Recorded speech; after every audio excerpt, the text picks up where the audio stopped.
como todos los miércoles, Los Otros. Hoy con un programa muy variado, cargado de temas importantes.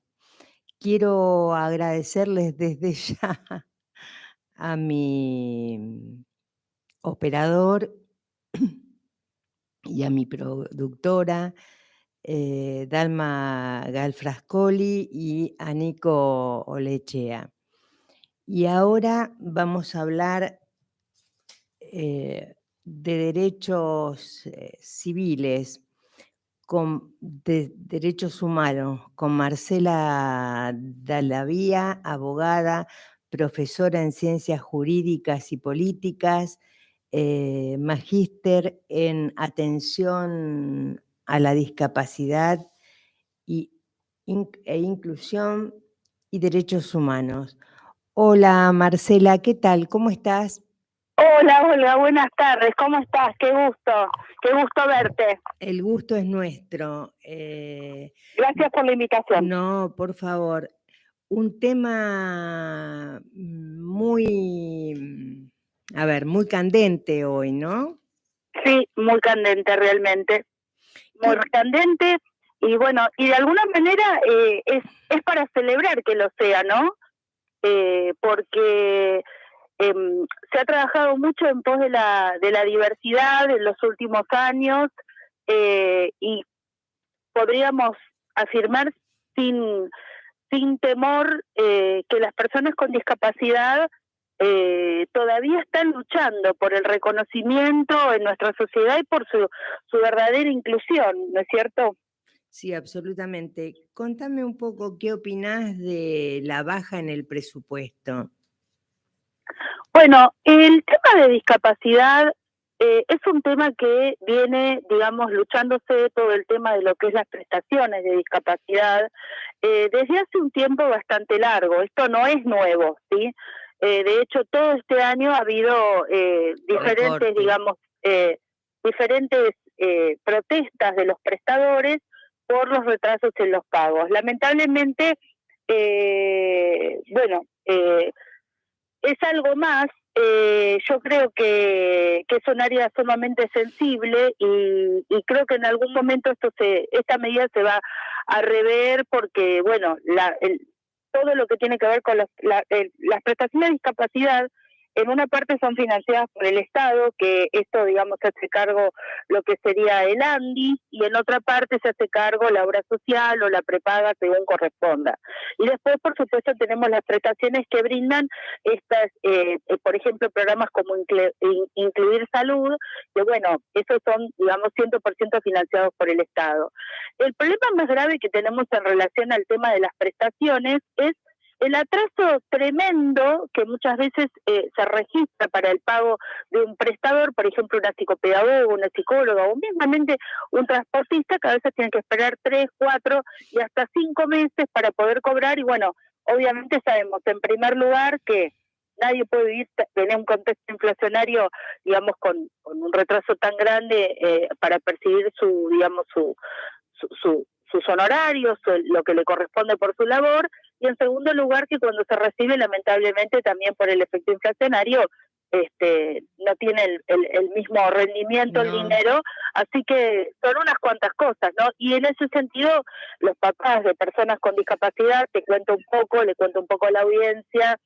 Yo soy mamá de tres nenas. Una de esas 3 nenas, Julie, que tiene 13 años, tiene una discapacidad y bueno, un poco, digamos, ese fue a partir, digamos, de mi experiencia con Juliana, fue, digamos, también empezar una capacitación y una lucha por justamente visibilizar los derechos de las personas con discapacidad. ¿Vos creés que se puede hacer algo todavía con el presupuesto nacional y esto? Yo creo que sí, yo creo que es algo que se va a discutir. De hecho, en este momento está en discusión una nueva ley de discapacidad. No sé si vos lo sabías, pero digamos que está recorriendo distintos foros y conversatorios la nueva ley de discapacidad, y yo creo que va a ser algo que va a tener que ser, digamos, reformulado. a ver, no trabajo en el Congreso, no tengo una palabra exacta, pero creo que es un área sumamente sensible y bueno, recortar en este tipo de prestaciones sería digamos, un costo muy alto para cualquier gobierno, más allá de digamos, ¿no?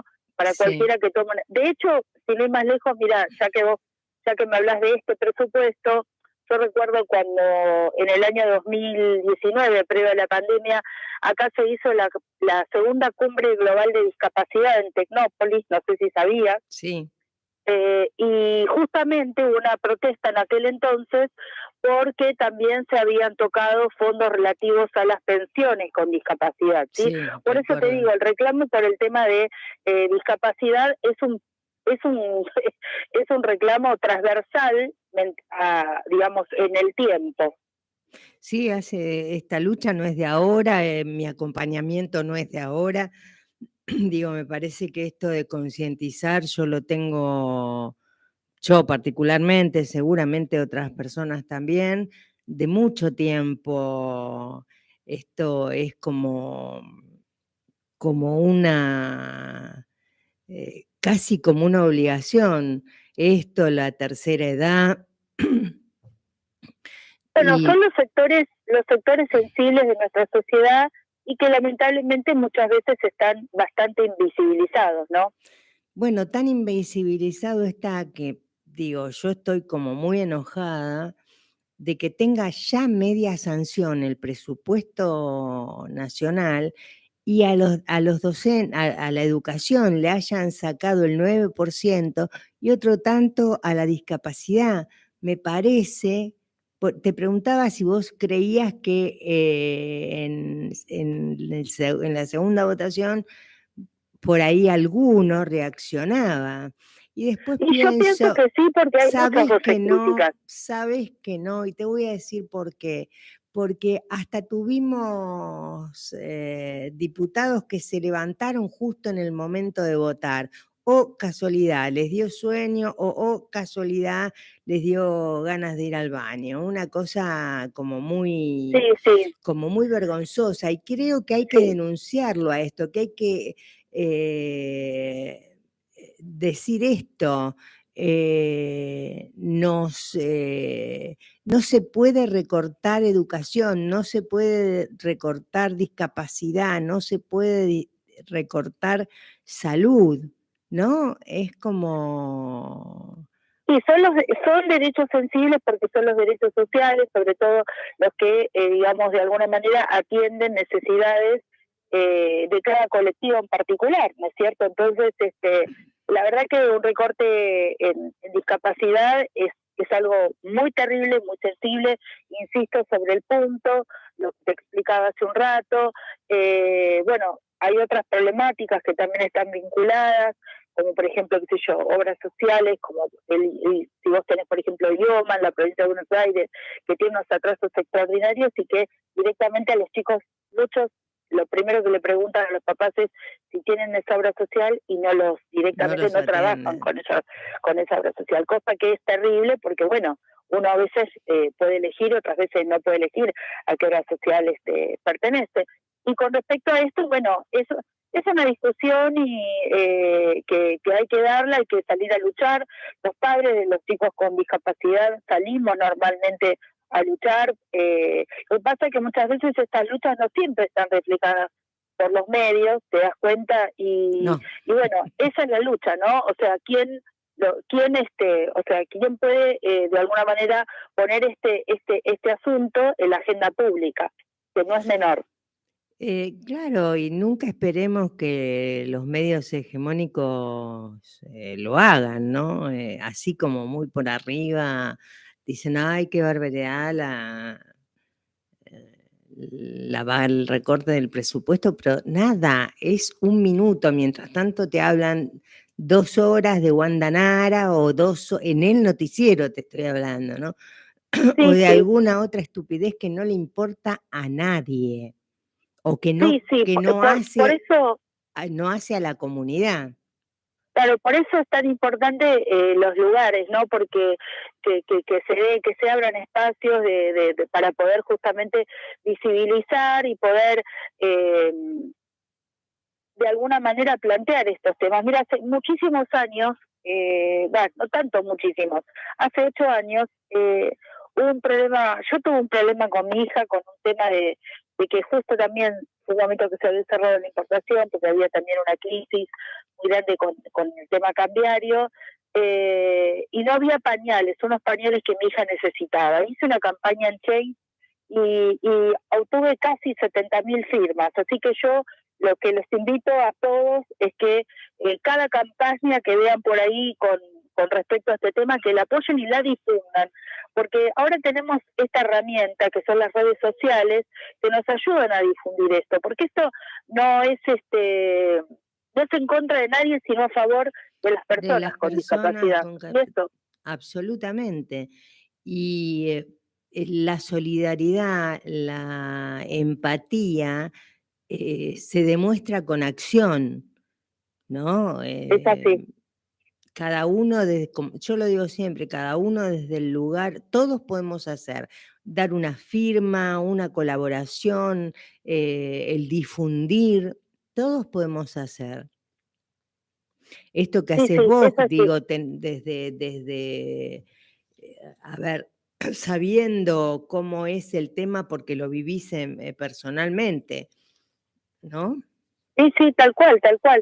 Mira, este es un tema que, a ver, yo siempre digo que uno puede hablar porque uno ha atravesado y atraviesa a diario esta situación, digamos, yo nunca he tenido, gracias a Dios, que luchar para que una obra social me pague una prestación de mi hija, eh, porque no me ha tocado. Hay otros padres que tienen que hacer amparos y hacer muchas cosas para poder que las obras sociales respondan y las prepaguen, ¿no? Pero también las dos cosas, les respondan por cada uno de los tratamientos que sus hijos necesitan.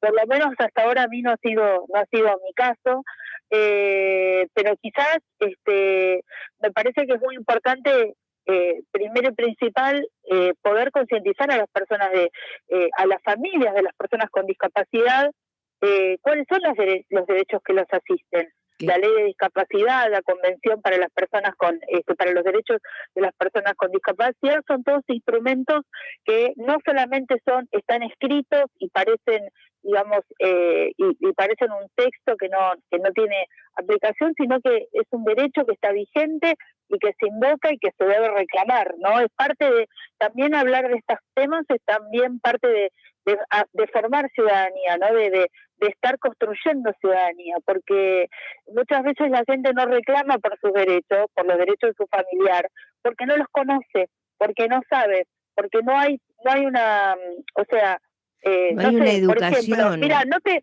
¿no te parece, Olga, llamativo que, por ejemplo, haya un 140 para la violencia de género y no haya un 120, un 130 o un 150 para llamar cuando hay una necesidad de una persona con discapacidad? Me parece ¿A terrible. dónde nos informamos? En ningún lado, no hay dónde. Hace poco, te cuento un caso, en el centro terapéutico que va mi hija, un muchacho, un chico de 18 años, se quedó huérfano. La madre lo había abandonado, el chico se quedó huérfano, el papá se murió, ¿sí? Y el hermano también no tenía una discapacidad, no como la de este chico, que es un autismo severo, y no había dónde recurrir más que a justamente al Consejo de la Niñez. O sea, eso es lo que hablábamos con la gente del centro terapéutico, ¿no? No tenemos una línea telefónica para consultar, tengo esta situación, ¿qué hago con esta persona? Porque es una persona que se quedó sola y que el hermano, la familia más directa que tiene, también tiene una discapacidad, que quizás no tiene el grado Sí, pero no de la de este puede, chico, pero, ¿no? no puede hacerse cargo. Claro, ¿qué hacemos? ¿Qué parte del Estado lo va a asistir o lo va a ayudar?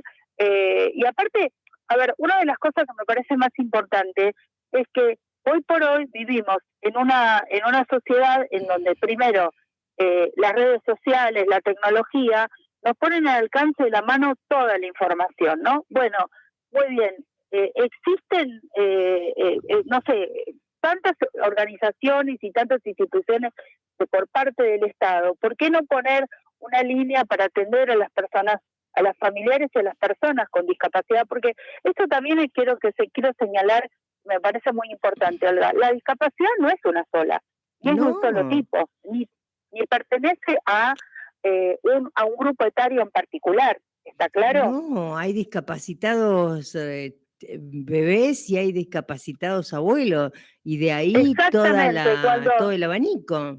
Exactamente, cuando uno pierde, por ejemplo, por el paso del tiempo, pierde desde el oído, la vista o la capacidad motriz, bueno, a ver, tenés una discapacidad, si tenés lamentablemente un accidente con el auto y te pasa algo, un accidente violento, podés potencialmente tener también una discapacidad.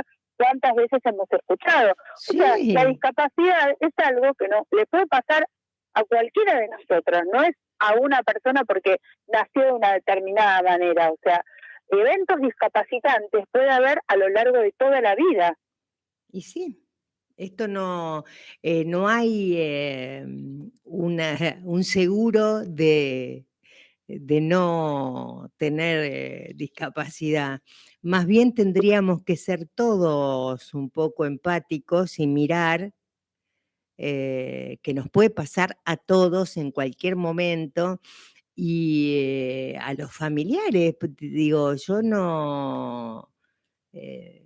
todos podemos tener un hijo, un primo, nada, no somos ajenos, somos los otros, somos... Eso, mira, porque también eso es una mirada, un paradigma que ha ido cambiando con el correr de los años. La discapacidad es algo intrínseco a la naturaleza humana. Viste que antes la discapacidad se miraba como una rareza. No, como una rareza, y ni hablemos de los chicos que se ocultaban porque estaban enfermos o con discapacidades. Bueno, ni hablar de eso, o sea, podemos hacer un libro, y hay libros, de hecho, escritos de estas cosas. O sea, antes se miraba como una persona que no estaba lista ni preparada para vivir en la sociedad, que había que esconderla, que era una vergüenza. Yo misma en mi familia he tenido un caso de un primo de mi papá, que era un muchacho que tenía síndrome de Down y que nunca salió de la casa. Nunca salió de la casa. Nunca salió de la casa. Y él quizás la escuela, en aquel entonces era la escuela especial, hoy no específicamente debe ser la escuela especial, pero digamos, en aquel entonces la escuela especial hubiera sido un excelente ámbito para poderle no solamente dar una preparación, sino socializarlo. Sí, sí. Una persona que su única socialización es su familia nuclear inmediata. ¿Y cuántos casos?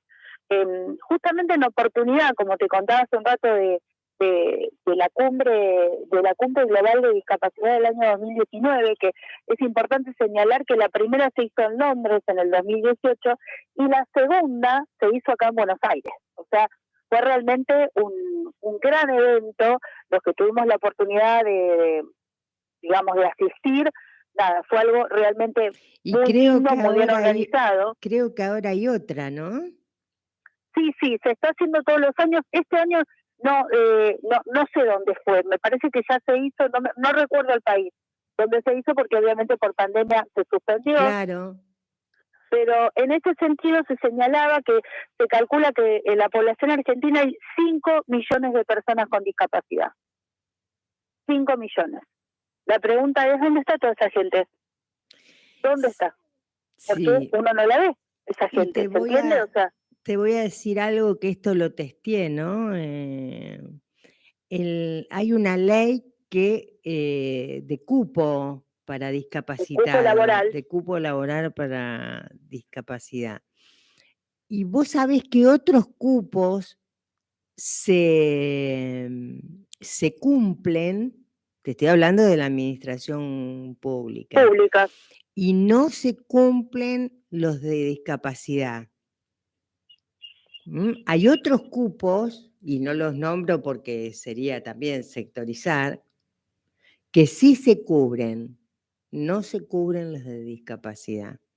Bueno, y a mí me parece que el cupo del que sea, si está el cupo de diversidad, adelante, si está el cupo de discapacidad, también adelante, no cumplamos todos los cupos. o Por tiene... supuesto, sobre todo teniendo en cuenta que la ley de cupo, que no me preguntes el número porque en este momento no lo recuerdo, pero la ley de cupo laboral de las personas con discapacidad en la administración pública es bastante vieja.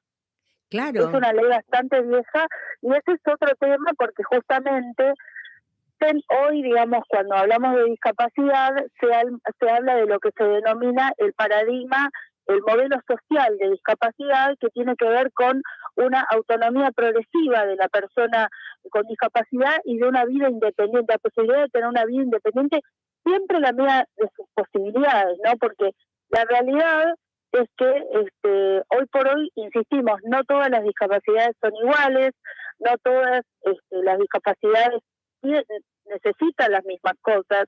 Y esto es central, ¿sí? Porque además dentro de lo que es este modelo social de discapacidad, la Convención para los Derechos de las Personas con Discapacidad dice claramente que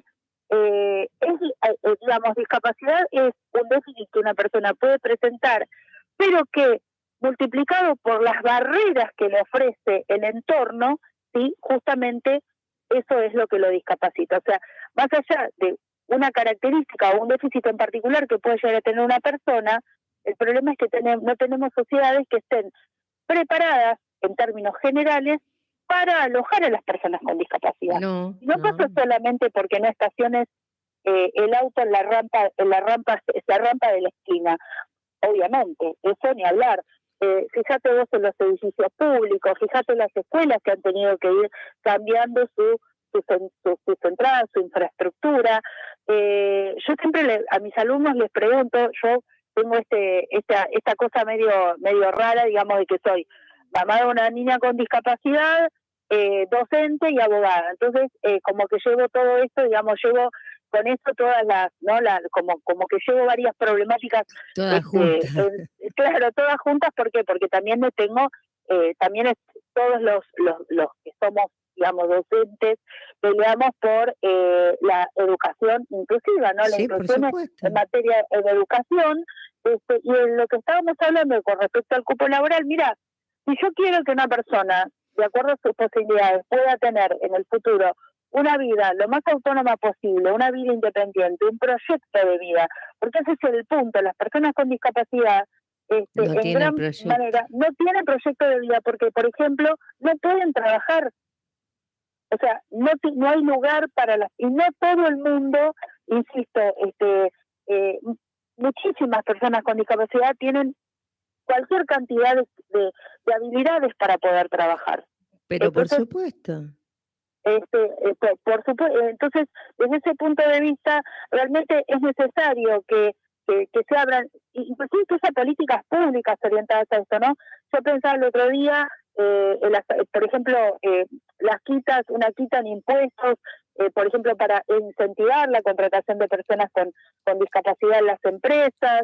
A ver, toda la medida, digamos, de lo posible, porque la realidad es que las personas con discapacidad necesitan apoyos para poder llevar a cabo su vida y pueden perfectamente, si tienen esos apoyos y se hacen los ajustes necesarios, pueden perfectamente desarrollar una vida como la de cualquier otra persona, a su modo, a su tiempo, a su manera, porque esa es la otra. El desafío de la discapacidad, la discapacidad es parte de toda esa diversidad, esa palabra tan grande, tan rimbombante, ¿no? Pero la diversidad que representan las personas con discapacidad también justamente nos llevan a pensar que para cada persona hay que brindar un apoyo diferente, ¿no? Justamente, cada uno tiene una problemática distinta. Exactamente.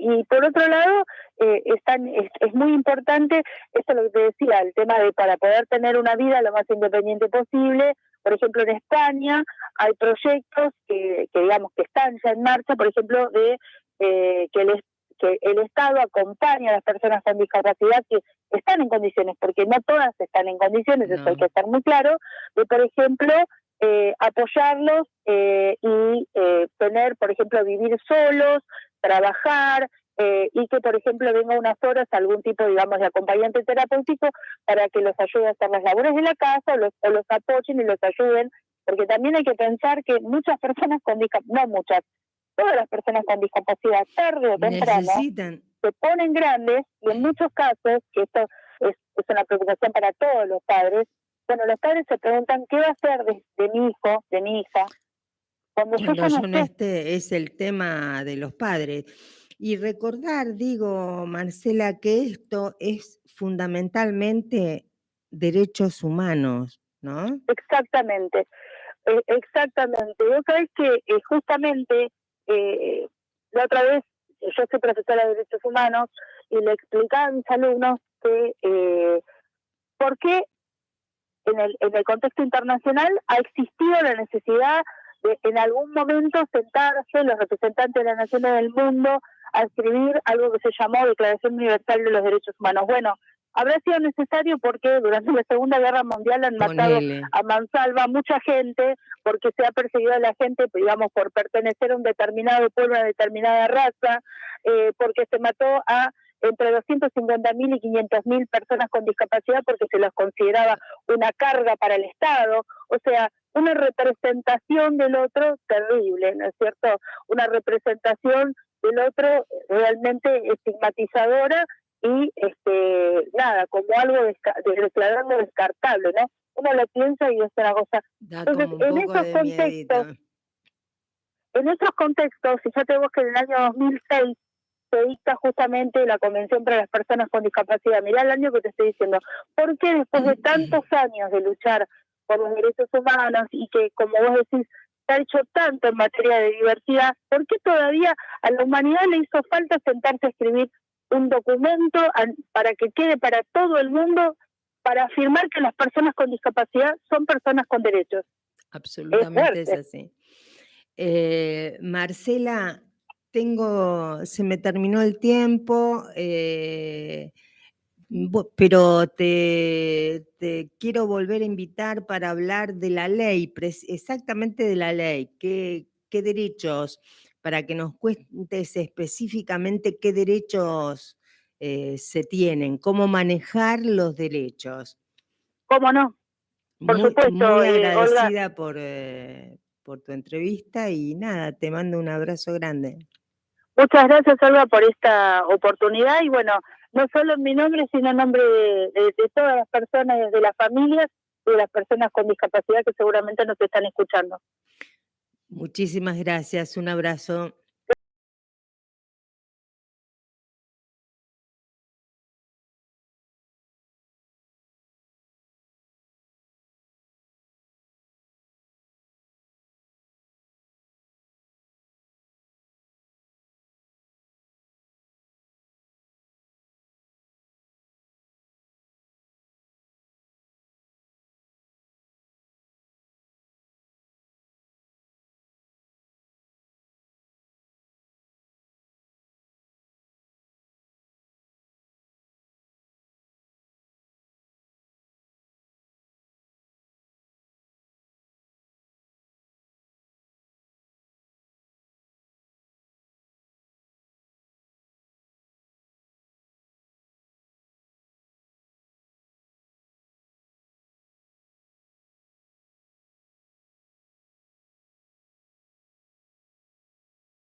Sociedad del Estado, nos sentimos orgullosos en afirmar que reactivamos la producción en cada una de nuestras fábricas. Aumentamos nuestras ventas garantizando continuidad laboral y la reincorporación de trabajadoras y trabajadores. Apostamos a fortalecer las economías regionales con sustentabilidad, trabajo calificado y competitividad. Vamos en busca de nuevos mercados para volver a ser la madre de las industrias. Los otros. Siempre somos nosotros.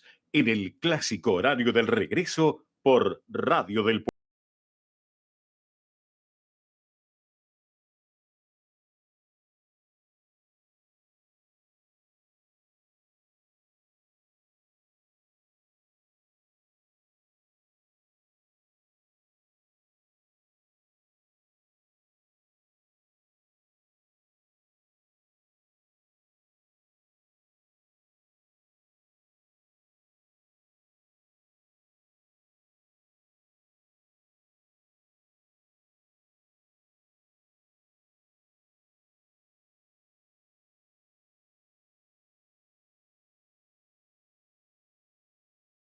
...4371-7046. Esta bronquitis no se quiere ir.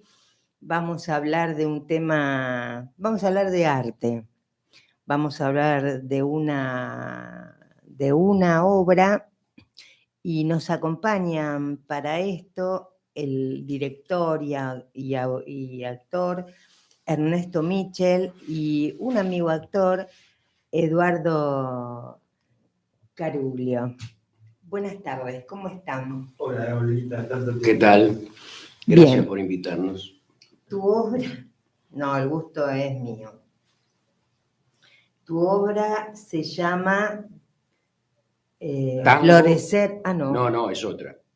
Es decir, ahí tengo dos. Una que trabajo yo, que dirijo yo, que es una comedia muy divertida que va a estar el próximo sábado en San Justo, en el Teatro Poquelín, ahí en Arieta 2711, que va a estar a las 21 horas. Es una comedia muy delirante, muy divertida para toda la familia.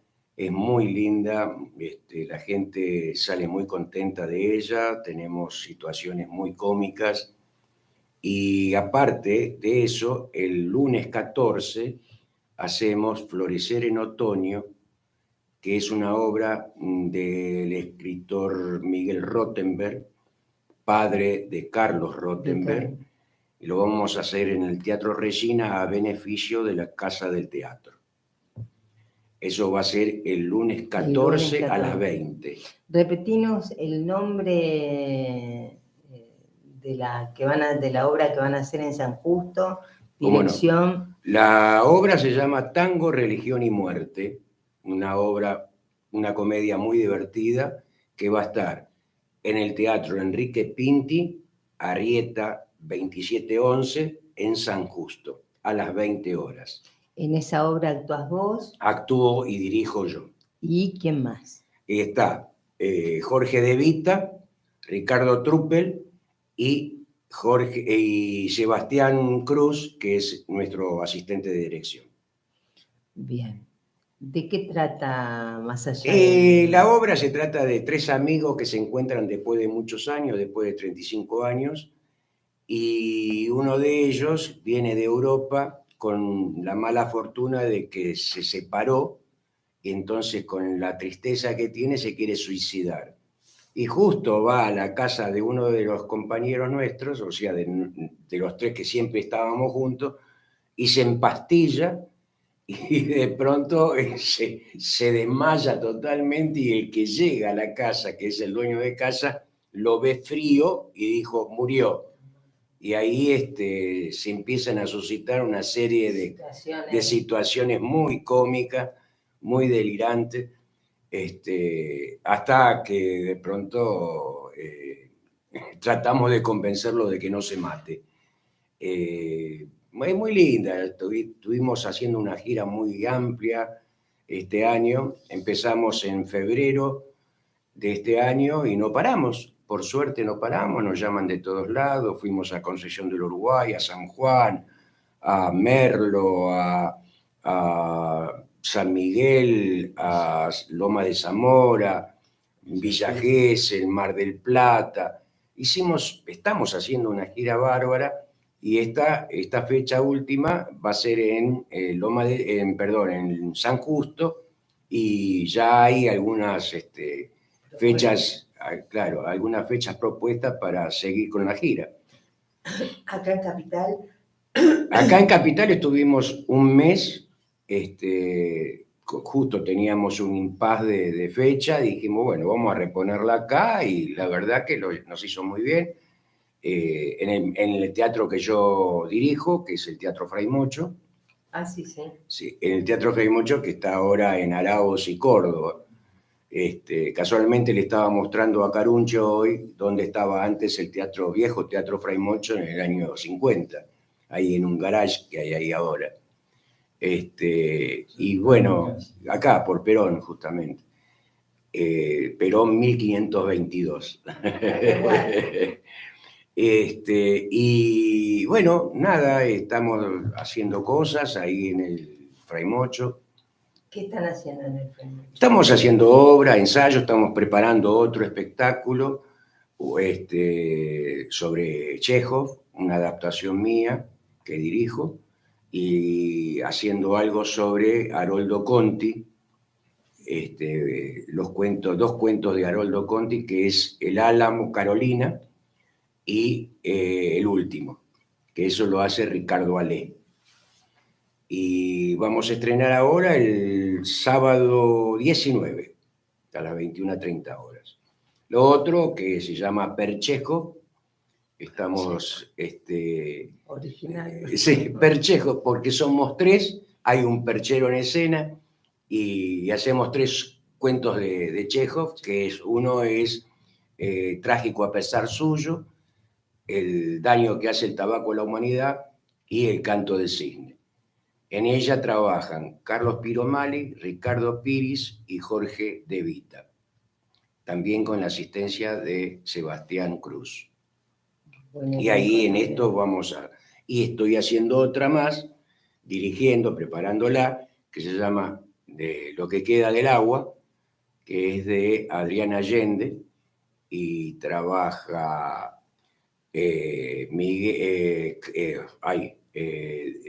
Daniel, se me fue el nombre, perdón. No está. No. Maricel Ciancino, Rita Pioli, Paola Tupino, Ricardo Alé y Miguel Moreira.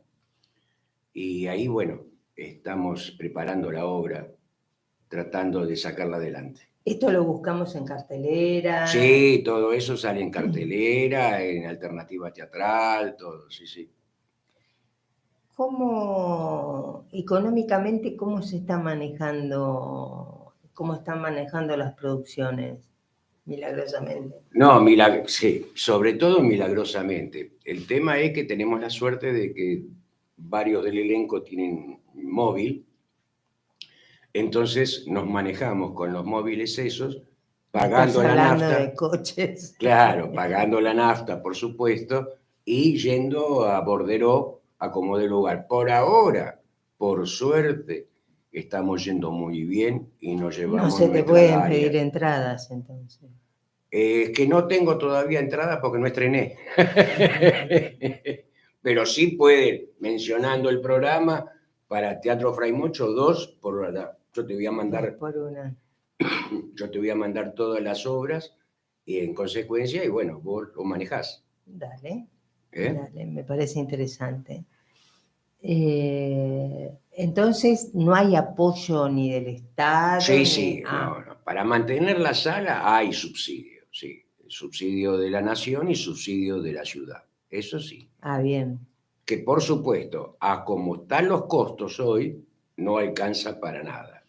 Pero es qué sé yo, es un respiro, algo. Sí, 2 meses, 3 meses podés respirar. Después tenés que arañar las paredes para poder solventar la luz que aumenta, todos los impuestos. todo el mantenimiento es complicado. Y la producción, ¿no? ¿Cómo, digo, me imagino que piden cosas que van, digo, como en un programa, ¿no? Sí, cuando hacemos una producción lo hacemos entre todos. Por supuesto, todos aportamos lo nuestro y cuando no podemos aportarlo, ahí empezamos a pedir a los compañeros, a los vecinos, a donde vayamos, le decimos, quiero esto, necesito esto, y gustoso lo dan. Ah, bien. No, eso es cierto. La gente ávida de ver teatro y realmente apoya muchísimo el teatro. Y sí, porque primero es una expresión cultural educativa, ¿no? Seguro, tiene que ver seguro. con la educación, el seguro, teatro, claro. ¿no? Así que, contame vos, Eduardo. No, yo lo que quería aportar era que después de la pandemia, la gente creo que se volcó muchísimo al teatro, mucho más que al cine, se volcó al teatro. Y el teatro independiente tendría que tener más apoyo. Más apoyo, sí. Ahora se ha luchado por tener una ley que contenga a todas las artes durante 50 años más, que se hizo en el Congreso, ¿no? Pero también fue una lucha y mucha movilización de los compañeros trabajadores del teatro, ¿no? Claro, porque uno piensa que el actor siempre tiene un buen pasar, siempre vive en Ponele. Ponele. Y no, son trabajadores como uno, ¿no? Exactamente. A ver, hay una cosa así como mística de creer que es un... En una época pudo haber sido eso, eran otros tiempos políticos, era otra situación social en que vivíamos. Hoy por hoy hay que pelearla mucho para poder subsistir y más del teatro. Yo puedo dar gracias de que sí, yo estoy viviendo de ello. Bueno, tengo la sala que tengo que sostener y que no es poco el costo que sale eso, pero siempre estamos arañando y tapando agujeros. Pero como uno dice... ¿Se sostiene la sala? Sí, claro, se sostiene la sala. Y la sala yo la fundé hace 30 años, la refundé hace 30 años en Ecuador y Valentín Gómez, en el año 93. Estuve 10 años en ese espacio y después nos mudamos a otro espacio que estaba en Perón y Bulnes y estuvimos 15 años ahí. Y después la institución que nos alquilaba a nosotros iba a vender el espacio ese, entonces nos pide que nos vayamos. No vendió el espacio, era un espacio de la comunidad judía.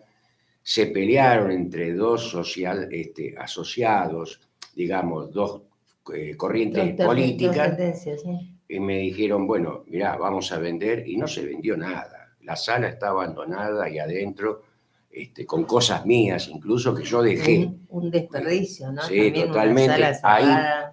Ahí donde lo que dejé dentro de esa sala, hay para armar otro teatro más. Pero tuve que dejarlo porque me fui a otra sala más chica, que es donde estoy ahora, en Arauz 1047, Arauz y Córdoba. Y entonces, bueno, nada. Y en el 2019 tomé posesión de la otra sala. Así que va a ser 30 años que ya estoy con esta sala Centro Cultural Teatro Fray Mocho. Repetime la dirección. Arauz 1047, casi Córdoba. Bien, ¿clases? Clases, talleres, hay talleres para la tercera edad, hay talleres para jóvenes, hay talleres para adolescentes. Yo sé que no es agradable la pregunta, pero por ejemplo, un curso para la tercera edad, ¿qué cuesta? Hoy 1.500 pesos. ¿Por mes? Por mes. 2, 3 horas por semana. 3 horas, pagable, absolutamente pagable. Sí, sí. ¿Y para adolescentes? Para adolescentes 2.000. Sí, son insoportables.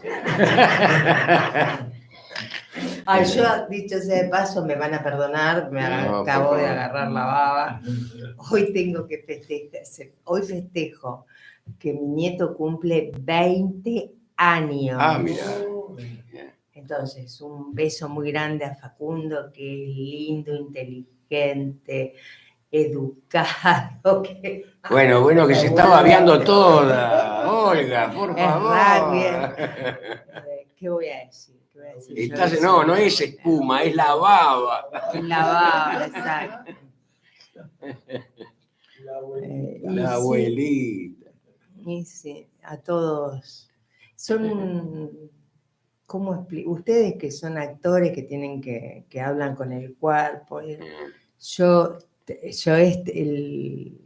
el abuelazgo lo siento en el cuerpo. Es algo... Claro, sí, claro. Y uno está cansado de levantar de UPA. No, la verdad que por supuesto ya no, nada de eso. No, por supuesto. Yo tengo 5 nietos. Bien. Sabrás de qué hablo. Sí, por supuesto, claro que sí, sí. Es una cosa especial, uno no tiene obligaciones, Claro. tiene solamente las cosas buenas.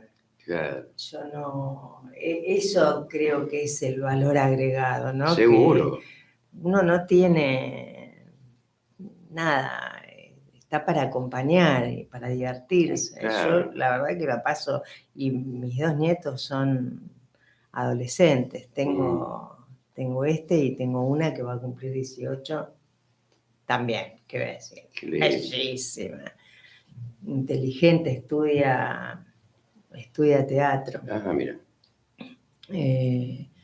Nada, y es todo a ver, esto es una experiencia. Ella habla de estudiar teatro la vez pasada le digo, ay, mira, yo no sé, ay, mira, ¿qué estás esperando? Andá, tienen otra impronta, que a los que ya pasamos los 40, a los que ya pasamos los 40, nos viene, es muy refrescante, ¿no? Claro. Es muy refrescante. Sí, claro, sí, sí, sí. Así que... Una gran compañía. No sé si es la compañía. Bueno, pero de pronto uno puede volver a disfrutar. Sí, pero además esto, a esta edad, cuando son más chicos, sí, son una compañía. Sí. Pero a esta edad... No, claro. A esta edad es como que, ay, bueno, nos juntamos, a ver, ¿dónde vamos a jugar al pool? Y a mí me da mucha gracia ir a jugar al pool con ellos, por ejemplo. Pero qué lindo que te integren. Claro, pero ¿a dónde voy a ir? Por otro lado, ¿a dónde voy a ir con ellos? Claro. Con la arena a ver una obra de teatro, claro. A la que vamos, ¿no? Sí. ¿Dónde va a ir conmigo? Entonces, bueno, vamos a tomar algo, vamos a comer algo, vamos al pool. Yo me divierto mucho. Qué lindo. Yo me divierto mucho. Y siento que es todo un sainete, ¿no? Todo un sainete. Exacto. Eduardo, ¿no estás haciendo nada actoralmente? No, ahora en este momento no. Ya vamos a... ¿Ya vas a volver? Vamos a volver, sí. ¿Qué pasa con la Casa del Teatro? La Casa del Teatro está pasando por momentos económicos muy malos y realmente el Estado no está apoyando como debería apoyarlo. En una época, Lito Cruz había logrado que se le dé un subsidio para solventar los gastos y ahora, bueno, en el gobierno pasado se lo sacaron.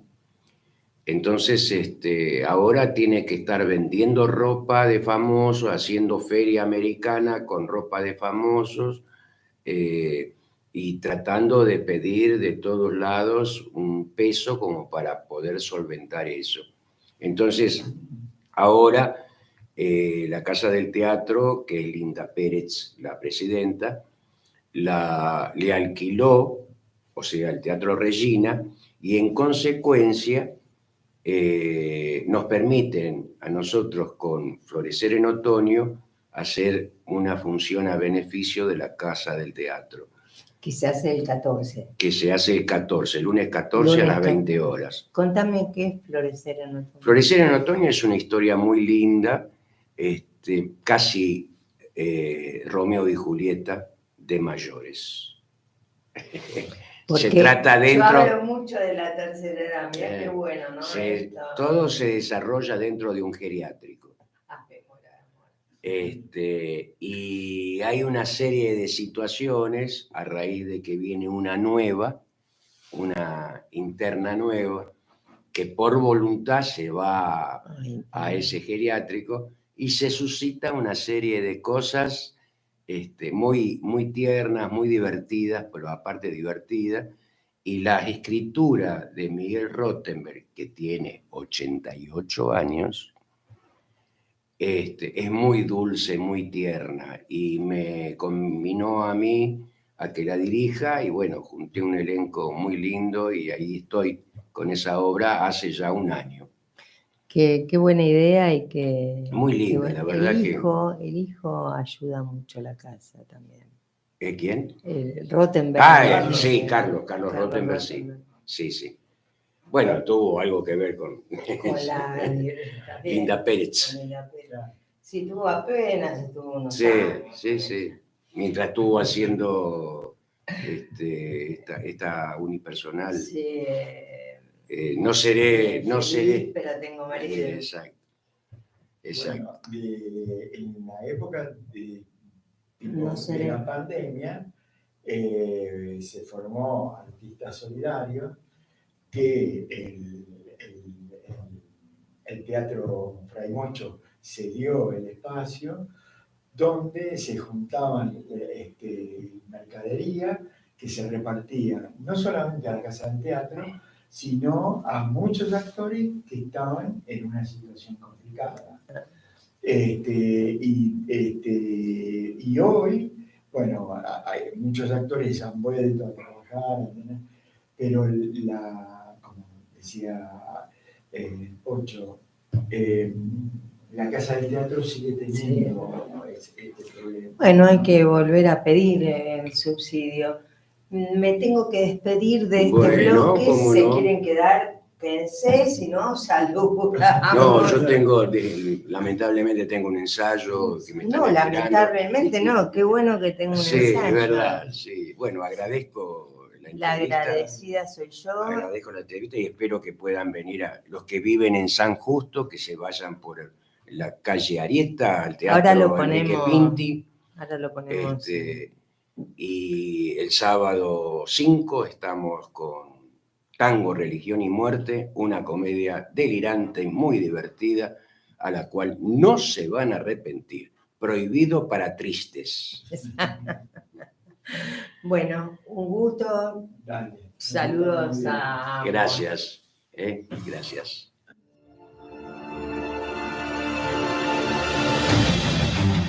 Radio del Pueblo, AM830. Un oasis sonoro en medio de la realidad. Radio del Pueblo, una radio en común que nos asocia en este mismo tiempo.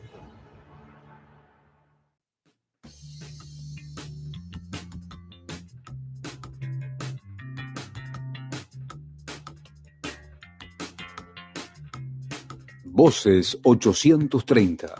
Un espacio para el testimonio de los principales protagonistas. La síntesis necesaria en el momento oportuno. Aquí en Radio del Pueblo. Estas son las voces en AM830.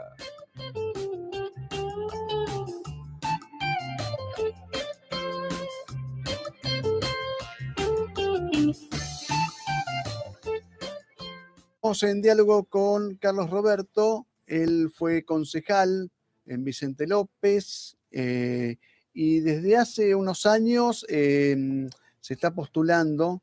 Hubo una postulación y ahora hay una segunda postulación para ser defensor del pueblo u ombudsman en Vicente López. ¿Qué tal, Carlos? Martín López Latra te saluda.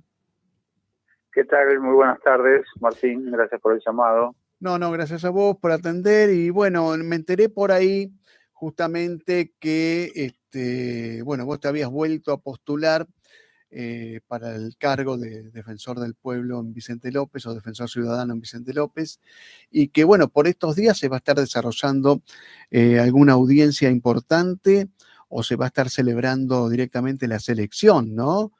Uno de los postulados va a ser justamente el defensor del pueblo allá en la hermana localidad del conurbano. ¿Qué nos podés contar? Sí, bueno, en marzo de este año se volvió a hacer un nuevo llamado dentro de lo que marca la ordenanza que establece el procedimiento. Se inició el proceso en marzo, se presentaron los candidatos en abril, se presentaron 3 candidatos. Bueno, pasaron todos estos meses y recién en los últimos días la comisión que analiza las propuestas determinó que los 3 candidatos cumplen los requisitos de la ordenanza y además que las entidades que lo presentaron también cumplen los requisitos de la ordenanza. En mi caso, a mí me presentaron 7 entidades de bien público porque son quienes postulan los candidatos. Uh-huh. Y personalidades y más de 100 vecinos que apoyan mi postulación. Sí.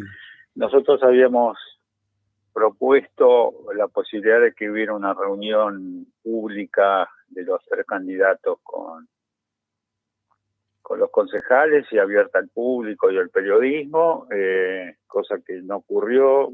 Habíamos tomado los antecedentes de otras elecciones en el 98 y en el 2009. Bueno, pero no tomaron esa propuesta. Bueno, y estuvimos dialogando con los concejales, con los presidentes de los bloques, de los 3 bloques que tiene el Consejo Deliberante. Y bueno, y el próximo jueves, 3 de noviembre, a las 13 horas, se realizará la sesión para elegir el nuevo defensor del pueblo, de acuerdo a lo que establece la ordenanza. Los concejales tienen que votar por alguno de los candidatos propuestos. Uh-huh. Claro. Bueno. Y Carlos, ¿cómo se decide? Sí. ¿Por mayoría simple, por 2/3? ¿Tiene que haber un dictamen previo de la comisión? La ordenanza establece una mayoría especial, que son los 2/3 del Consejo Deliberante, o sea que son 16 votos positivos. Sí. No sobre el total de los miembros, no importa la cantidad de concejales presentes.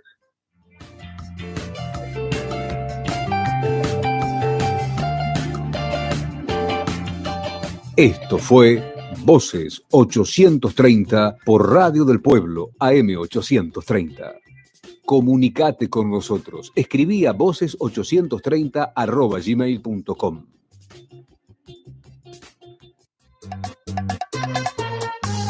La radio está tocando tu canción.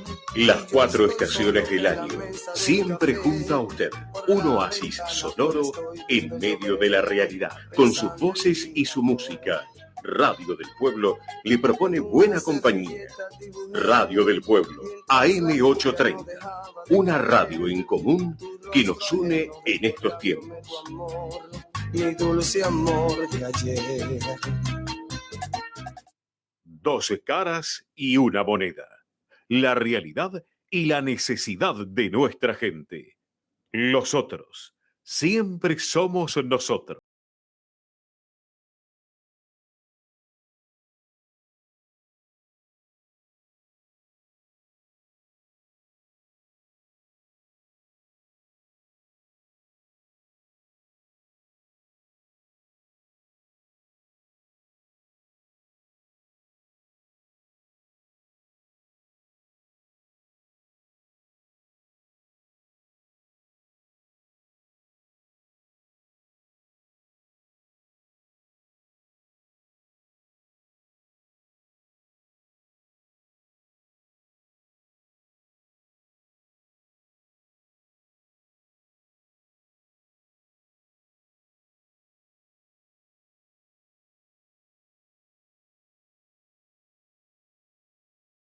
43717045, 43717046, nuestro WhatsApp 115-603-4119. Quiero contarles que recibimos varias preguntas sobre alquileres, sobre viviendas, y para eso lo vamos a tener la semana próxima al entrevistado de la semana pasada. Ahora vamos a hablar de soberanía, vamos a hablar del canal de Magallanes, de logística y del desarrollo nacional. Para eso, Fabián Lugarini. Hola Fabián, ¿cómo estás? Hola Olga, ¿qué tal? ¿Me escuchas bien? Perfecto. ¿Vos? Bárbaro. Bien, perfectamente. Así que bueno, no es obviamente lo del tema del canal Magdalena es un tema que, a pesar de que no está, digamos, en primera plana, es un tema fundamental. Lo vimos hace poco con este tema del colapso que está sufriendo Tierra del Fuego, justamente por la falta de transporte marítimo. Un colapso porque, bueno, quedó reducido digamos, el abastecimiento por vía marítima, y tuvieron un colapso en las rutas, porque, bueno, digamos, además los camiones tienen que pasar 2 veces por aduana para poder abastecer a la isla.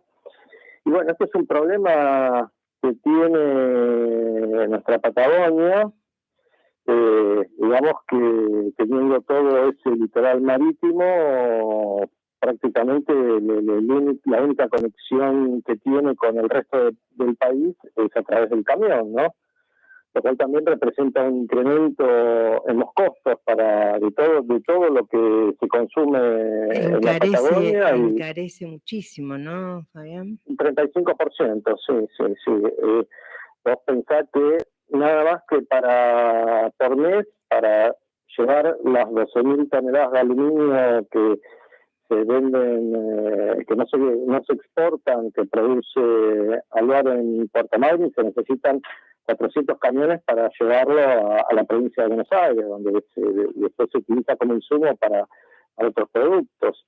Entonces, realmente es un problema que, por más que no esté, digamos, en la tapa de los diarios, es un problema que afecta a la gente que vive en la Patagonia, pero no solo, porque a todo el país, porque, digamos, ahora que en determinados momentos se pone, digamos, sí se le da cierta importancia a lo que más se llama hidrovía, que en realidad es el río Paraná, cuando se habla de la hidrovía, porque es entre la ciudad de Santa Fe y el río de la Plata, hacia el océano Atlántico, que técnicamente se llama la vía navegable troncal, pero bueno, quedó como hidrovía, ¿no?, en gran parte por el concesionario que se llama Hidrovía Sociedad Anónima, que viene desde la época del gobierno de Menem, cuando, digamos, se privatizaba y se concesionaba todo, y bueno, y siguen los mismos concesionarios, que básicamente es la empresa de Gallán Benul. Y no pasó nada tampoco cuando se renovó el contrato, fue no innovar y quedó todo igual.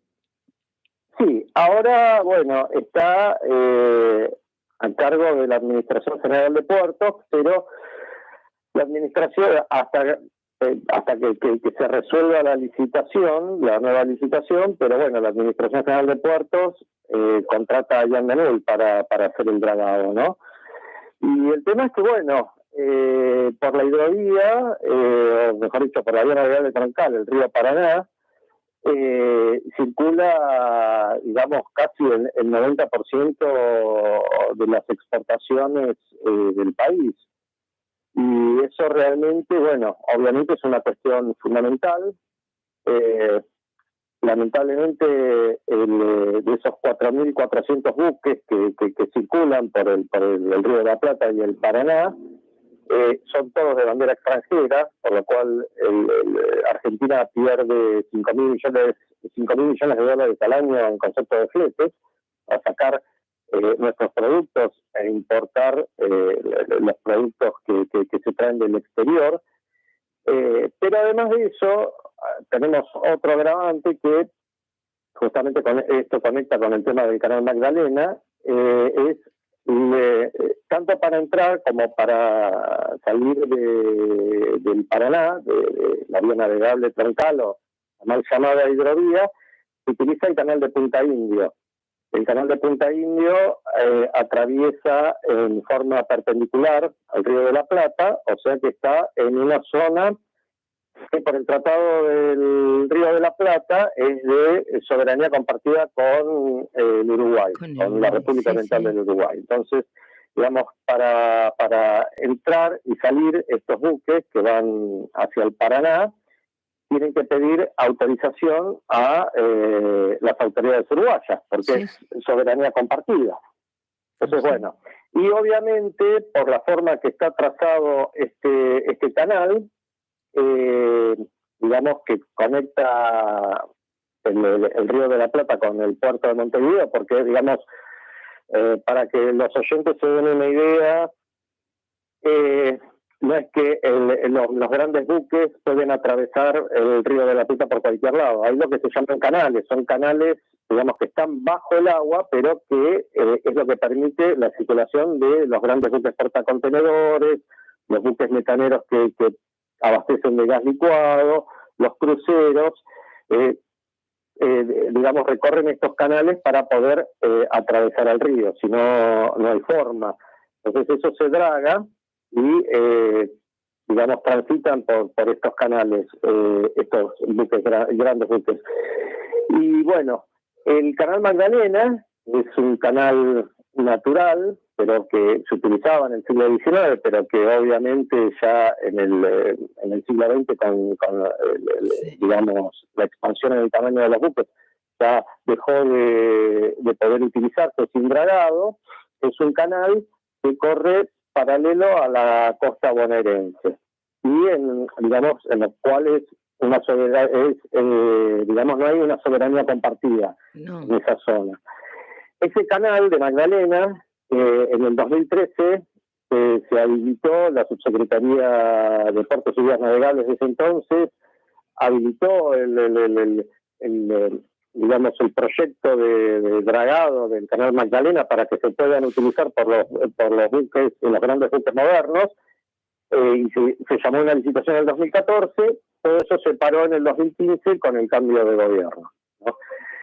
Y bueno, el tema con respecto a el Canal Magdalena y el Canal Punta Indio, que por ejemplo, todos los buques que vienen de la Patagonia o que van hacia la Patagonia tienen que hacer un desvío hacia Montevideo, porque así es el trazado del canal. El trazado del canal es, digamos, como una línea que va desde prácticamente la costa bonaerense hasta la cercanía del puerto de Montevideo. Entonces, la propuesta del Canal Magdalena es que justamente, digamos, Argentina no quede desconectada en su logística, teniendo que atravesar las mercaderías que van y vienen de la Patagonia, o que salen del Paraná hacia el exterior, o que traen hacia el Río de la Plata o hacia el Paraná contenedores y todo lo que las mercaderías que se importan, que puedan hacerlo a través de un canal que sea exclusivamente argentino,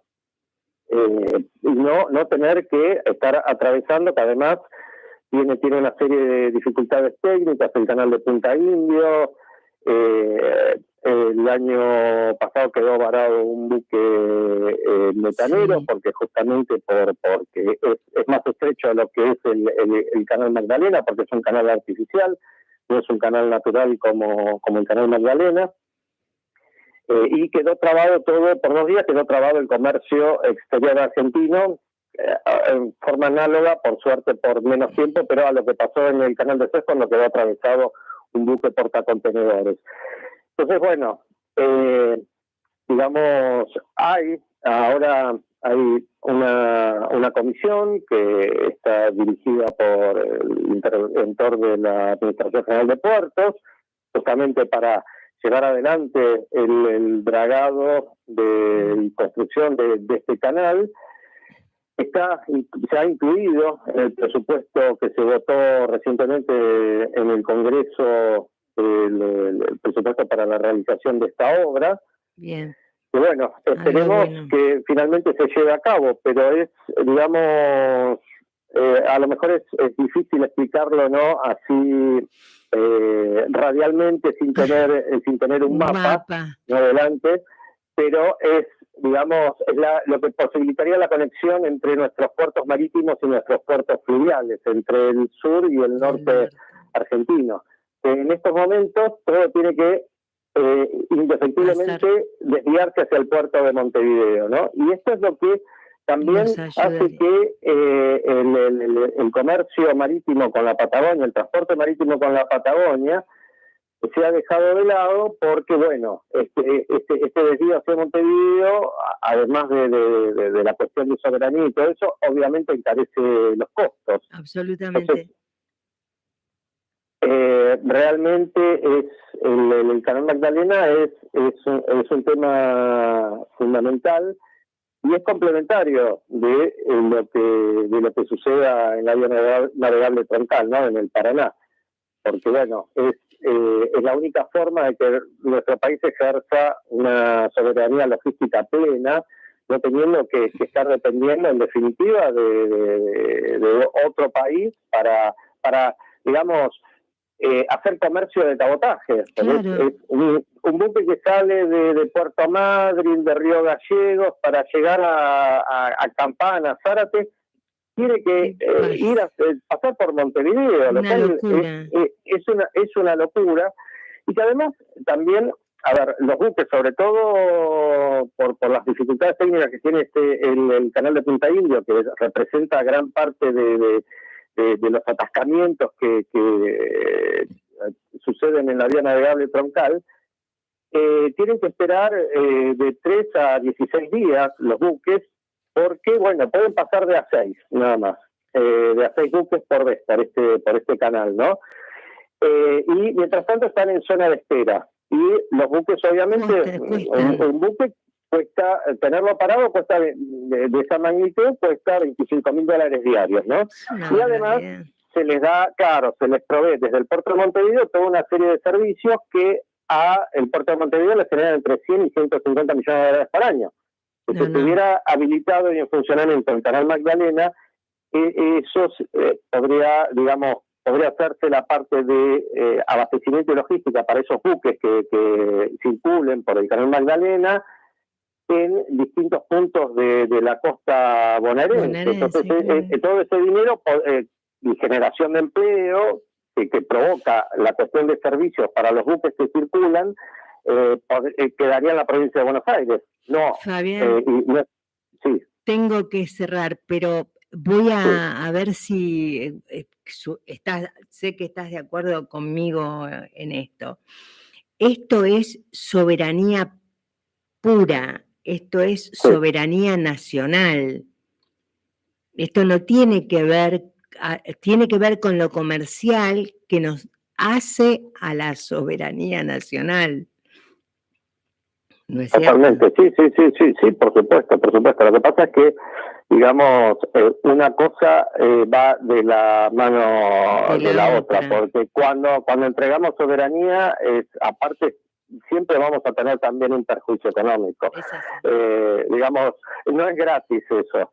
Entonces, también es un factor a tener en cuenta, porque es la diferencia de precios que tienen que pagar los ciudadanos de la Patagonia justamente por este aislamiento que tienen, que dependen exclusivamente del transporte automotor.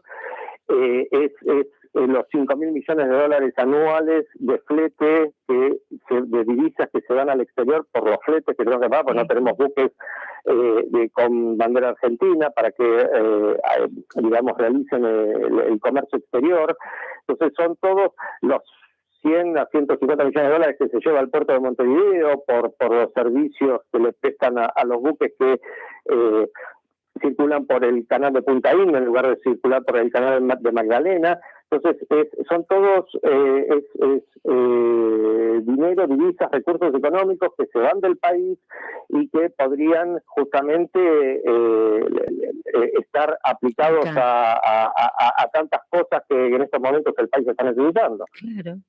Fabián, muchísimas gracias. Es un tema que hay que difundirlo constantemente, así que cuanto antes, si me permitís, volvemos a hablar. Sí, estoy a disposición. Un abrazo grande. Abrazo grande, chau, chau. Desde Fabricaciones Militares Sociedad del Estado, nos sentimos orgullosos en afirmar que reactivamos la producción en cada una de nuestras fábricas. Aumentamos nuestras ventas garantizando continuidad laboral y la reincorporación de trabajadoras y trabajadores.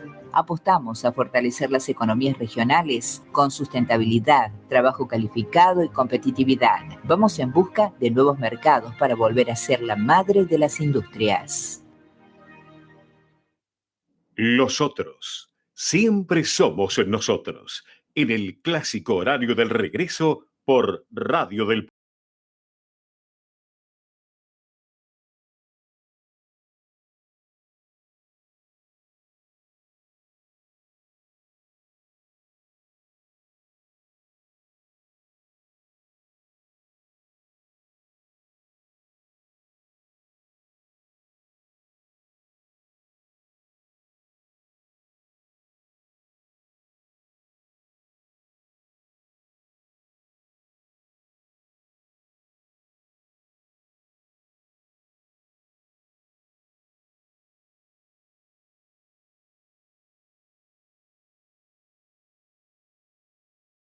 Otros. La empatía ante todo, saber que los otros, sin ninguna duda, siempre somos nosotros. Nuestros teléfonos 4371-7045, 4371-7046, nuestro WhatsApp 115-603-4119. Vamos a hablar con el doctor Eduardo D'Ameno, titular, ya arrancamos, no podía irme un día sin equivocarme un nombre.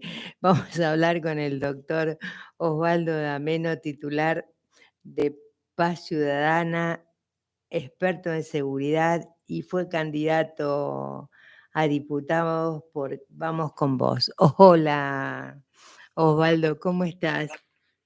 Hola, Olga, buenas tardes, ¿cómo está usted? Riéndome de mí, que es lo más importante, ¿no? Quería que nos contara un poco cómo está esta pre-campaña, cómo ve el tema del presupuesto, cómo está la seguridad, por ejemplo, y qué propuestas tienen para seguridad. Bueno, mirá, son distintos temas. El tema de la sanción de la ley de presupuesto ha dado bastante tela para cortar, porque ha habido muchos comentarios sobre algunas cuestiones que se introdujeron luego en la discusión de artículo por artículo, como por ejemplo una nueva tasa para viajar en avión, como por ejemplo la autorización a las prepagas para aumentar sus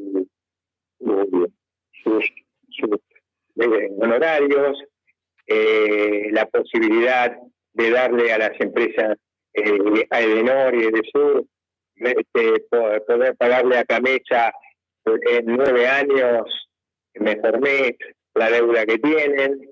Es decir, hay distintas cuestiones que evidencian que al estar los grupos económicos influenciando sobre la ley, han logrado distintos beneficios, algunos muy cercanos, por ejemplo, a Sergio Massa, y otros no. Por ejemplo, también los camioneros lograron un beneficio importante con el tema de la ley de las ganancias, de todas las ganancias.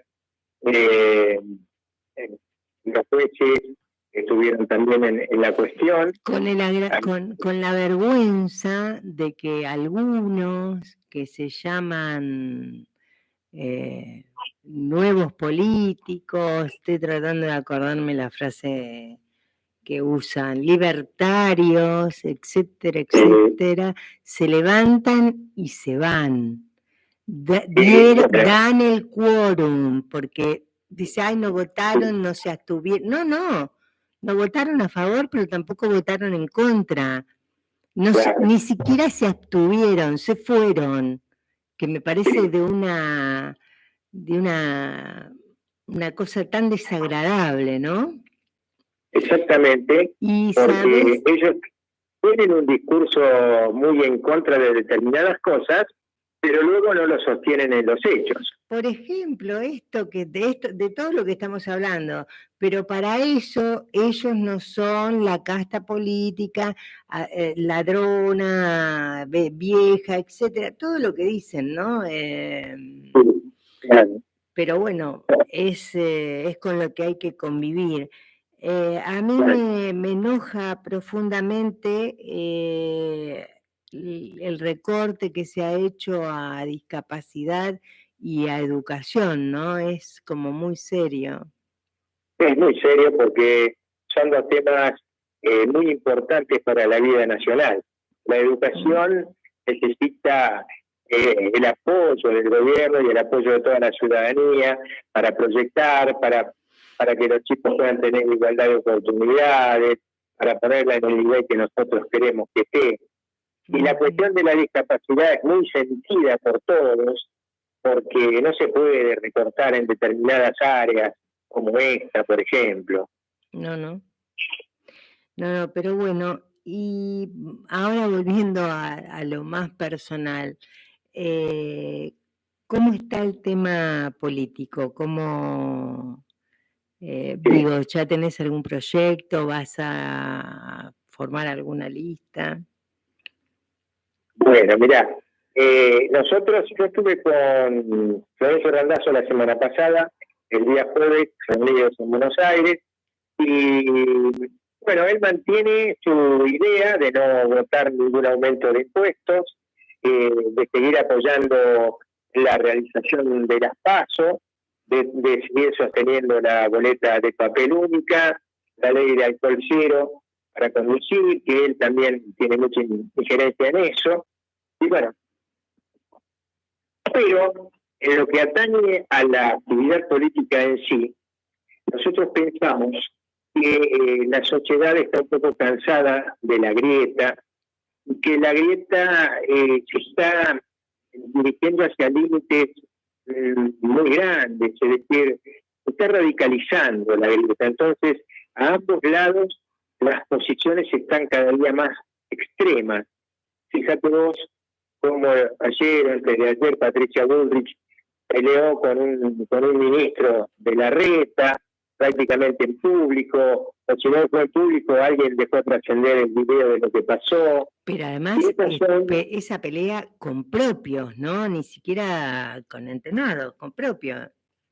Claro, con un ministro de Rodríguez Larreta que integra el mismo Cambiemos. Así que esto es una pauta del nivel de locura que estamos nosotros alcanzando, y pienso que eso se exacerba mucho en Juntos por el Cambio, porque al pensar ellos que están cerca de ganar la elección, afloran todas las diferencias que tienen entre sí. Y en realidad lo que tiene que aflorar en estos casos son las coincidencias, pero no es así. Osvaldo, ¿vos le ves posibilidad? ¿Cómo? ¿Vos les ves posibilidad? ¿A la oposición? Sí. Y mira, en este momento hay una polarización que hemos venido sufriendo desde hace tiempo, así que hay dos opciones, o es el Frente de Todos o es Unidos de Cambio.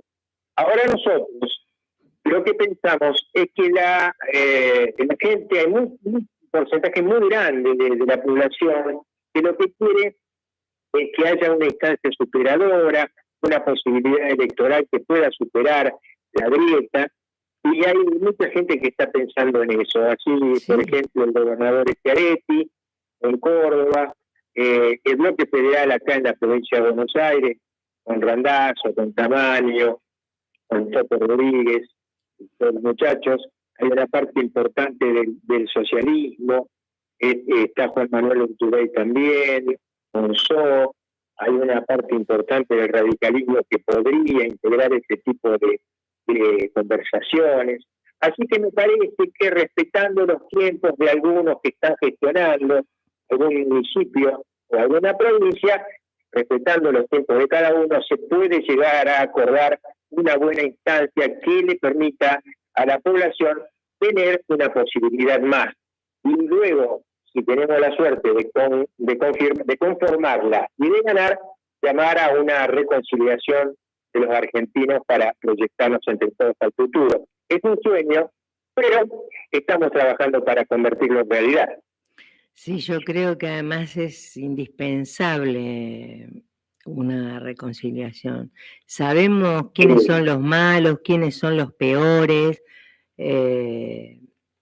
pero hay que hacerlo más chico, ¿no? Que cada uno piense lo que quiera, pero en una unidad, ¿no? En una empáticamente con el otro, justo que no haya esa distancia, ese hueco tan grande. Exactamente. Mira, hay muchos peronistas que pensamos así, hay gente buena en el radicalismo también, hasta en Cambiemos también, que estaría proclive a integrar una nueva instancia. Vamos a ver, ojalá nos ayude la suerte y podamos plasmarla. Pero nosotros pensamos que es indispensable, como vos decís, una reconciliación entre los argentinos. Nos hemos ido dividiendo cada vez más desde hace años en posiciones aparentemente irreductibles, y eso es muy feo para el futuro de la Argentina, para los jóvenes, en fin, para poder proyectarnos hacia una sociedad más tranquila, más normal, porque tampoco se trata de grandes transformaciones revolucionarias. En este momento tendríamos que empezar por cuestiones elementales, por ejemplo, el que delinque va preso, el que no estudia no pasa, el que no trabaja no cobra, es decir, cosas que la sociedad tiene que aceptar y son elementales, pero a veces no se cumplen, como que el Estado garantice en la educación y la igualdad de oportunidades, como que el Estado garantice la salud, como que el Estado garantice la seguridad. Cosas y en este momento vemos que no lo hace. Cosas básicas, ¿no? El respeto, sobre todo el respeto, porque con respeto uno puede dialogar de otra manera, es la única manera que hay para dialogar, para debatir, para pedir, para reclamar. Claro. Todo tiene que ser así de... ¿Cómo puede ser, oiga, que nosotros los argentinos hayamos perdido la capacidad de dialogar, aún en la disidencia, y hayamos perdido el respeto unos por otros? La política en este momento es más atacar uno a otro, ponerle zancadillas al otro, insultarlo. Porque no hay propuesta, Osvaldo, no hay propuesta. Entonces, ante la no propuesta, no tengo nada que decir, me peleo. Claro. Es el que pelea, es el que no tiene argumento. Exacto. Mira, tenemos que volver a la lucha de ideas, a debatir ideas con buena fe, sobre todo, entre todos nosotros, porque hemos perdido en la actividad política lo que en derecho se llama el affectio societatis. Es decir, si uno integra una sociedad, tiene que tener la seguridad de que sus socios actúan de buena fe. Y acá me parece que en la política es al revés. Todos piensan que los demás no actúan de buena fe. Entonces es imposible iniciar cualquier tipo de diálogo para el futuro. Es así, es tal cual. ¿Querés que hablemos unos minutos de seguridad?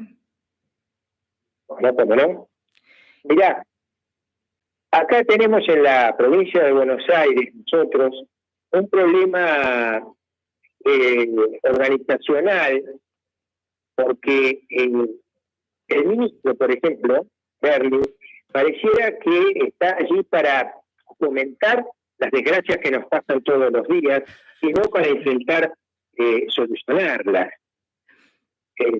Para muestra basta un botón, porque lo que sucedió la otra vez hace 15 o 20 días en la cancha de gimnasia, con un muerto, con un hincha muerto, en un partido en que había gente de un solo equipo y no del otro. Es un delirio eso. Pero sí, es una barbaridad lo que pasó.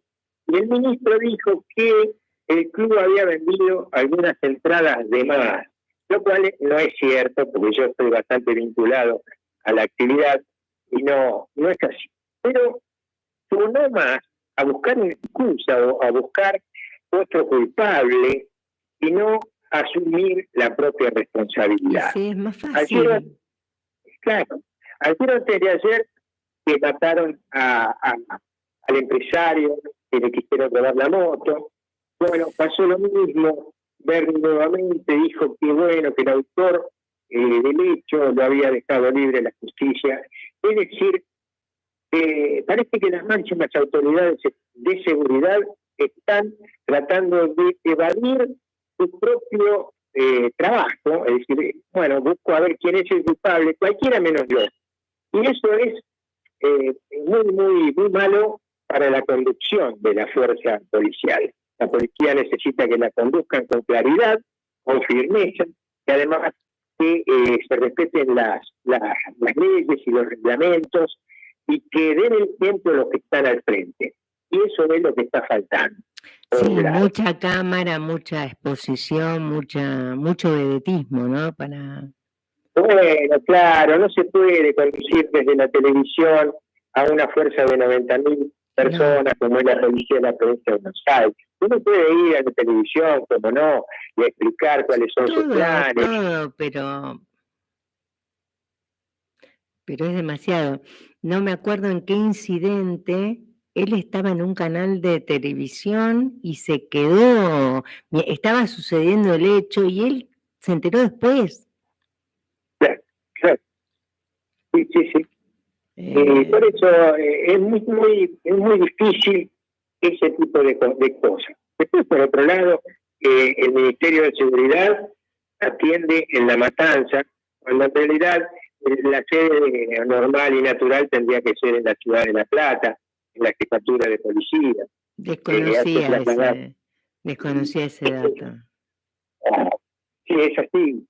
Ahí en Puente 12 está instalado, y bueno, y atiende allí con la consiguiente traslado de funcionarios policiales diariamente hasta allá a conversar con él, a llevarle novedades, a llevarle los papeles, esas cosas.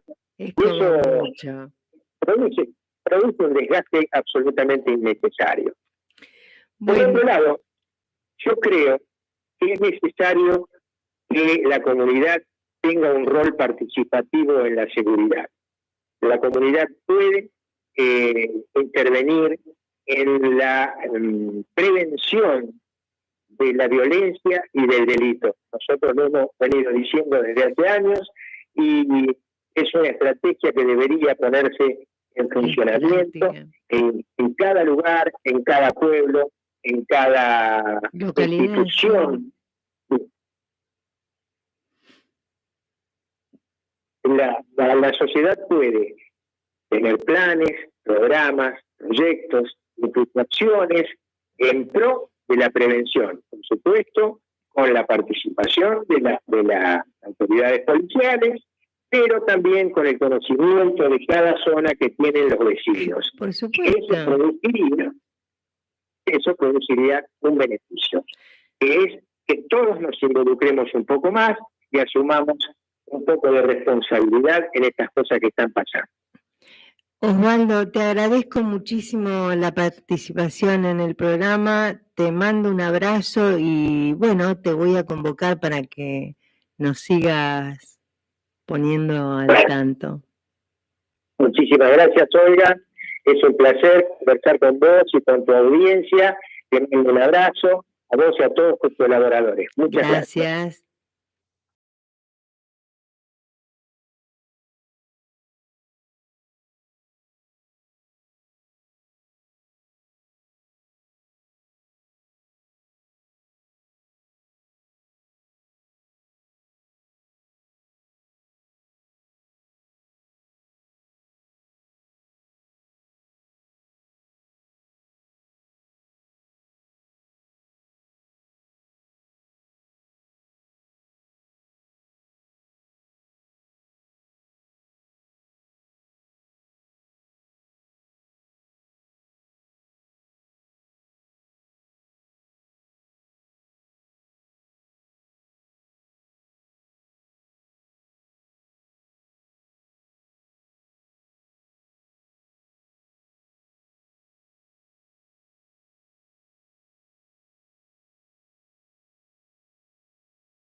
De regreso los otros, nuestros teléfonos 43717045, 43717046, nuestro WhatsApp 115-603-4119.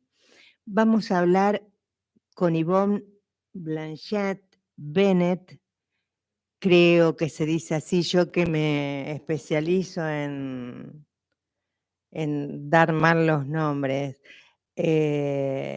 Bueno, con Yvonne vamos a hablar de Radiografía de la Justicia, un libro que se presenta mañana en la calle Ascuénaga 1087. Hola Yvonne, ¿cómo estás? ¿Qué tal? Buenas tardes, muchas gracias por llamarme. No, gracias por la espera. No, al contrario, ningún problema.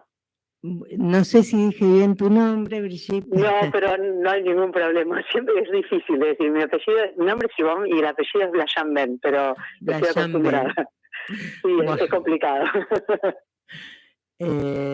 Bueno, quisiera que me contaras un poco qué es Radiografía de la Justicia. Bien, el libro que escribimos con Victoria, una gran amiga, busca un poco explicar cuáles son los problemas que tiene la justicia en la Argentina hoy. Constantemente nos quejamos de que la justicia funciona mal, que tarda años en resolver conflictos que deberían resolverse mucho más rápido, le echamos la culpa de muchos de los problemas que tenemos como sociedad, pero en realidad conocemos los ciudadanos muy poco sobre la justicia o sobre el sistema judicial.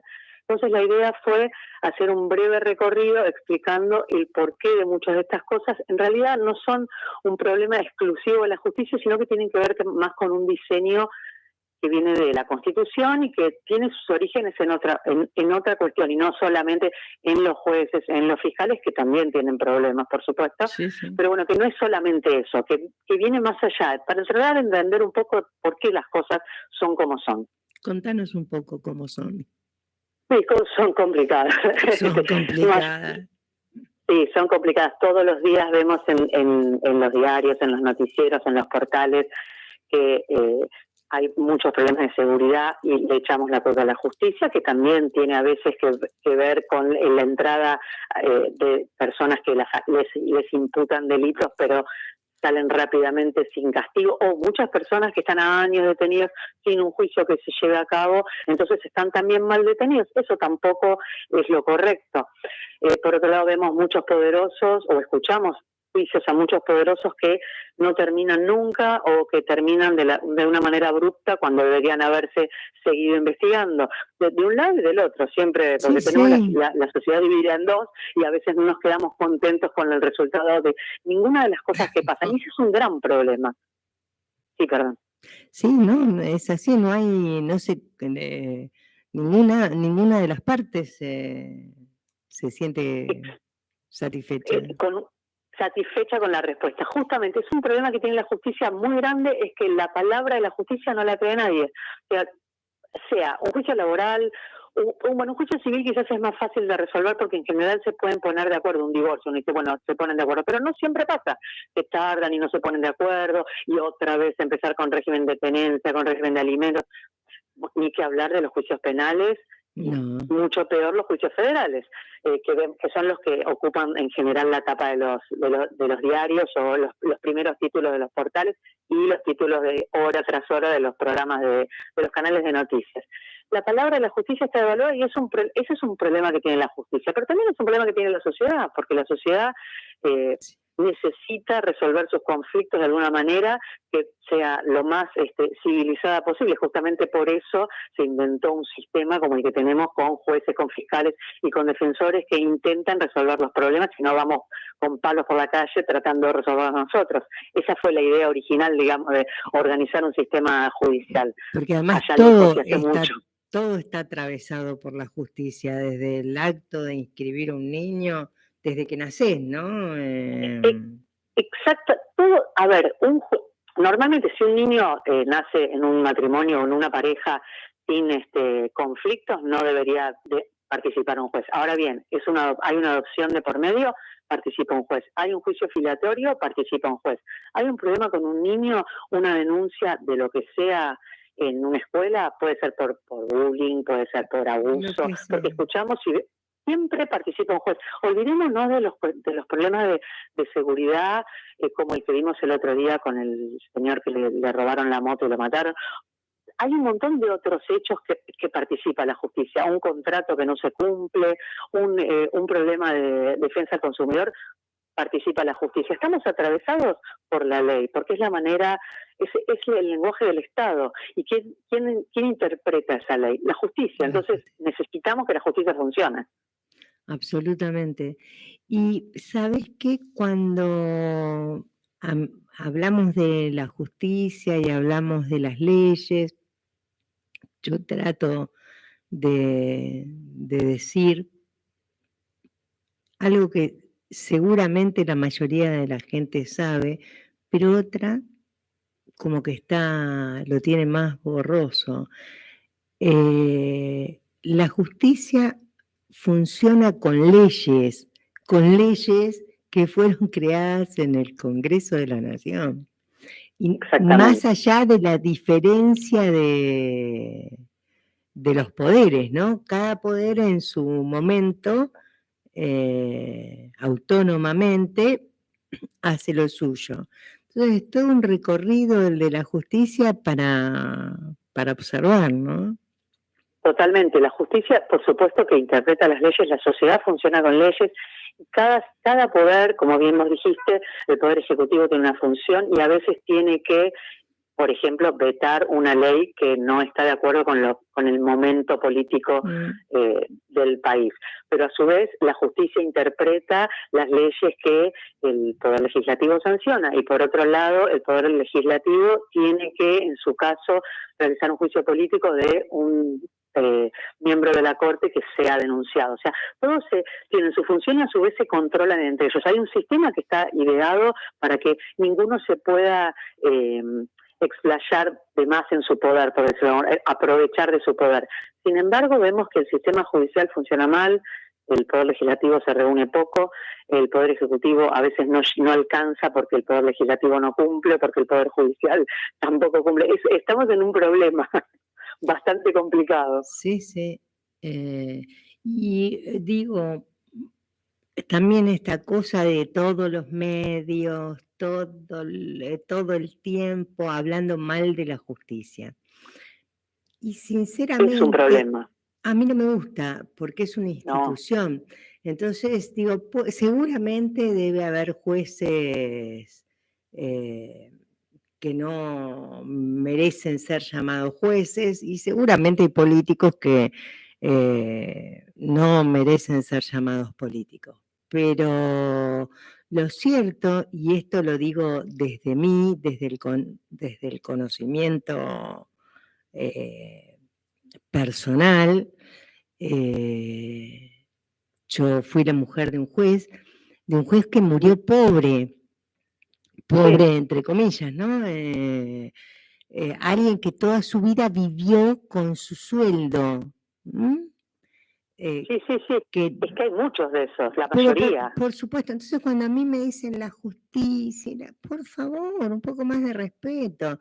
Estoy completamente de acuerdo. Hay mucha gente que se fija que trabaja muchas horas, que no se lleva nada, que no tranza, que trata de tener sus juzgados al día, que eso hace al buen funcionamiento de la justicia. Entonces, creo que hay que también apuntar hacia esto. Porque en la vida toda, yo y trato de manifestarme de esa manera, y mi programa habla de empatía, y para tener empatía hay que saber que hay de todo. Y que que hay gente como vos que trata de explicarle a la gente cómo funciona, y hay gente trasnochada. Hay gente que intenta destruir, porque sí, a veces, totalmente, porque sí, aprovecha, como bien vos decías, los medios para socavar constantemente la palabra judicial, que está devaluada, lamentablemente es así, más allá de la gran cantidad de jueces y de fiscales y de defensores y de abogados particulares que hacen al sistema judicial desde su lugar y que trabajan y no son millonarios y no son corruptos, y como bien vos decías, intentan hacer lo mejor posible su trabajo y tener el juzgado al día, recibiendo a las causas, a los interesados como corresponde. Claro, sí. Hay jueces que nunca los ves, otros que se pueden verlo. Sí. Y contame un poco quiénes más se escribieron. El libro lo escribí con Victoria Nemeth, que es una compañera mía de la facultad con quien estudiamos Ciencia de la Comunicación e hicimos juntas una maestría en Teoría Política y Social en la Universidad de Buenos Aires. Bueno, surgió esta inquietud y bueno, tuvimos la posibilidad de trabajar juntas durante la pandemia telemáticamente, digamos, y escribir el libro. Es como el hijo de la pandemia, el libro. El niño de la pandemia. Sí. Y el prólogo es de Federico Delgado. El prólogo es de Federico Delgado, exactamente. Bueno, creo que dije bien, ¿no? Se presenta mañana en Ascuénaga 1087, Casa de San Luis. En la Casa de San Luis a las 18 horas, exactamente. A las 18 horas. Contame, ¿los apoyó el gobierno de San Luis? No, en realidad fue el Observatorio de la Deuda que tiene la provincia de San Luis, organizó el evento de la presentación. ¿Me podés contar un poco qué es el Observatorio de la Deuda? Mira, el Observatorio de la Deuda es un observatorio que nació hace unos meses, que está, yo la verdad que no tengo nada que ver con el Observatorio de la Deuda porque no entiendo mucho de economía, pero sé que trabajan en el estudio de la deuda externa acá y que trabajan en el tema de la deuda externa, no solo de la Argentina, sino de diversos países de Latinoamérica, que es un tema que nos atraviesa, pero pecaría de caradura si explico demasiado. No, está bien, suficiente, creo que, claro, Alejandro Olmos es asesor, ¿no? De esto. Alejandro Olmos es el que lo organiza y el que lo motoriza constantemente. Él escribió un libro sobre la deuda. Sobre la deuda. Sí, muy bueno el libro. Y explica muy bien, porque la idea también es a veces intentar a través de este tipo de libros explicar cosas que la gente no...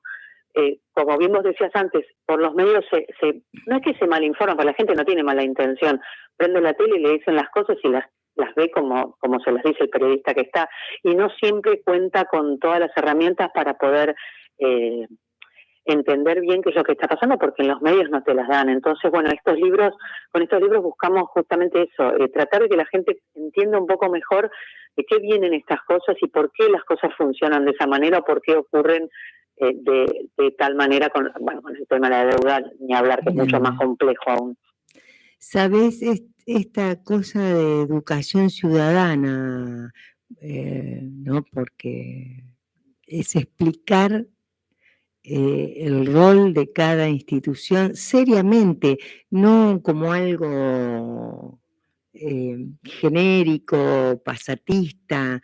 La gente debe informar, es cultura, es educación. La gente debe saber, porque si sabe, no será tan engañada. Exactamente, es una manera de tratar de que la gente hacer caer el velo de muchas cosas. A veces uno no sabe y opina o elige de una manera u otra, o actúa de una manera u de otra que podría tener una consecuencia a veces que no es buena. Y sabiendo, bueno, por lo menos uno tiene las herramientas para elegir de la manera correcta. Exacto. Es así. Ivonne, fue un placer hablar con vos. Espero que mañana salga todo maravilloso y pronto me gustaría entrevistarte nuevamente. Bueno, muchísimas gracias a vos por haberme llamado y con todo un placer, con todo gusto, cuando ustedes quieran. Muchísimas gracias.